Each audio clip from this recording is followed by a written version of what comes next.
अस्सलाम वालेकुम दोस्तों, कैसे हो आप लोग। हमारे YouTube चैनल SN हिंदी कहानियों की दुनिया में आपका स्वागत है। आज मैं एक कसाई की दुकान पर बैठा था।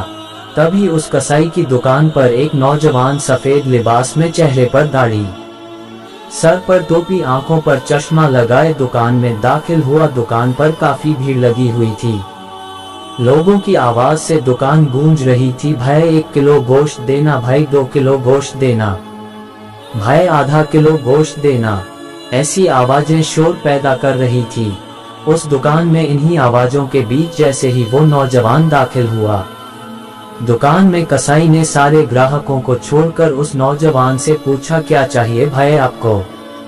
नौजवान ने कहा, आधा किलो गोश्त चाहिए। कसाई ने फौरन बेहतरीन गोश्त का टुकड़ा काटा और अच्छी तरह से बोटी बनाकर दे दिया। नौजवान ने कसाई को पैसे देने के लिए हाथ बढ़ाया तो कसाई ने लेने से इनकार कर दिया।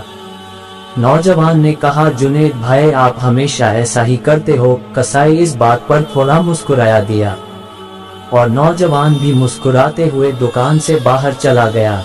दुकान पर और जो ग्राहक थे वो तरह तरह की बातें करने लगे कि हम कब से खड़े हैं और कसाई को देखो, लगता है इसको चर्बी चढ़ी है। ग्राहक की कोई इज्जत ही नहीं। तभी मेरे दिमाग में सवाल के घोड़े दौड़ने लगे। मैं दुकान खाली होने का इंतजार करने लगा। सारे ग्राहकों को निपटा कर जैसे ही कसाई खाली हुआ, मैंने कहा, 1 किलो गोश्त मेरे लिए भी बनाना। फिर मैंने कहा, अभी जो नौजवान आपकी दुकान से गोश्त लेकर गया है, क्या वह आपका कोई करीबी या फिर रिश्तेदार है या फिर दोस्त है। सारे ग्राहक छोड़कर आपने सबसे पहले उसको गोश्त दिया। कसाई मुस्कुराया और बोला, जी नहीं। मैं बहुत अचंभे में पड़ गया। फिर मैंने बोला, तो फिर कौन था वह नौजवान। कसाई बोला कि वो मेरी मस्जिद के इमाम साहब थे। जो शख्स मेरी आखिरत बनाने की फिक्र में रहता है और मेरी नमाजों की जिम्मेदारी ले रखी है, मेरे बच्चों को कुरान और हदीस का दर्स देता है, क्या मैं दुनिया में उसके साथ अच्छा सुलूक भी नहीं कर सकता। मैंने कहा, ओ अच्छा, मगर तुमने पैसे क्यों नहीं लिए। कसाई फिर मुस्कुराया और बोला, क्या तुम्हें नहीं पता मस्जिदों के इमामों को क्या दिया जाता है, कितनी तनख्वाह है उनकी। इतने का तो साहब आप लोग महीने भर में सिगरेट पी जाते हो। मैं सोचने लगा, वाकई बात में तो दम है। कसाई ने फिर बोला, साहब ये हमारी कौम का खजाना है, इनको बचाना हमारी जिम्मेदारी है।